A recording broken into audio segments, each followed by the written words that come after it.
In today's video we're going to be diving into some more Throne and Liberty, and this time we're going to be taking a look at Ornate coins, how you can get hold of them, what they're best used for, and how you can kind of help your characters out, especially if you're trying to power them up.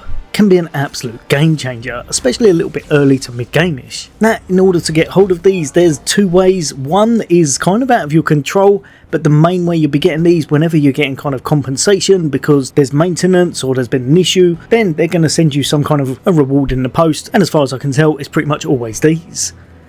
These Ornate coins can rack up this way quite nicely, but you're definitely going to want to know what to spend them on, rather than just chucking them onto things that may not be helping you out quite as much. The other way, and the main game way, is to go straight into your codex.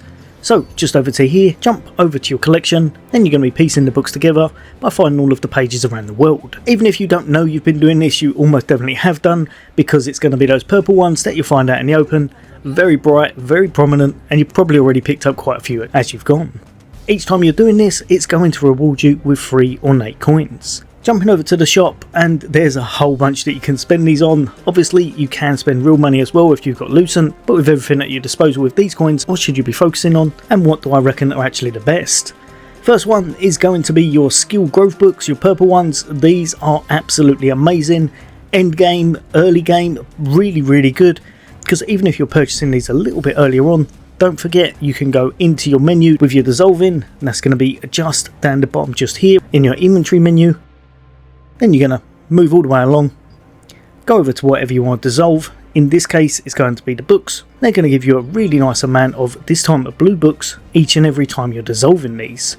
In fact, more so than pretty much everything else, this gives you 10 times the quantity, meaning that even if you dissolve 5 of them, you're going to get 50, and it can really help you to boost your skills up very early on in your game. As you can see here, I've only got 55 of those books. I'm at level 1 of the blue.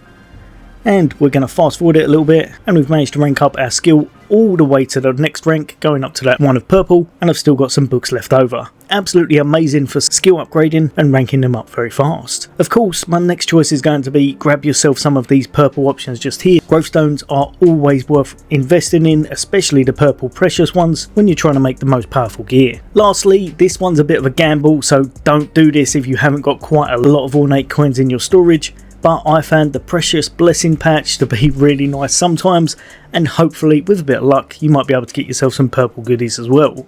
Not all the time though, so don't take this as gospel, and as you can see here I grabbed myself 4 of them. Then we're going to jump over, use all 4 of them, and see exactly what we get. Obviously, like I said, if you're lucky you'll get something nice, but sometimes you'll just get some blue gear or some other things. So as with everything in these type of games, it's down to a lot of RNG. These are the ones I got out of 4, so a couple of nice pieces of blue gear and a few of these new contracts. These contracts are quite cool, although you will have to have done a little bit in your guild in order to activate a lot of these, but as long as you have, and your guild's a bit leveled up and such, you're a bit further into the game, almost all of the areas, then these new allied resistance scrolls can be really nice, especially when you can reap some really nice rewards just down the bottom here, once you turn them in. So you've kind of got a double chance of getting something tasty, with all luck being considered and such. But yeah, overall, they are probably my top picks to pick. They're really going to help you out. The last one's a bit of a gamble, so decide whether you want to do that for yourself. And other than that, there's one more thing. Don't forget, if you are planning to play this game for quite some time, buying yourself some dyes, making your character look fashionable is probably going to be some of the endgame content, so it's well worth investing in these as well. And they're very cheap at that. But yeah, don't forget, this all refreshes once every week, so plan out what you want to get and spend your coins wisely. But yeah, there'll be loads more content away from me. As always, for All Things Gaming, take care. I'll see you on next day.